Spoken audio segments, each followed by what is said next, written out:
बाबा, आपल्याकडे एवढं सगळं आहे तरी आपण भक्ती करतो. भक्ती म्हणजे नेमकं काय? अरे बाळा, भक्ती म्हणजे नुसतं हातात फुलं असणं नव्हे.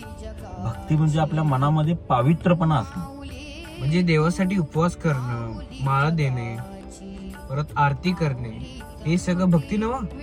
हो रे, ती पण एक भक्तीच. पण खरी भक्ती म्हणजे काय माहित आहे?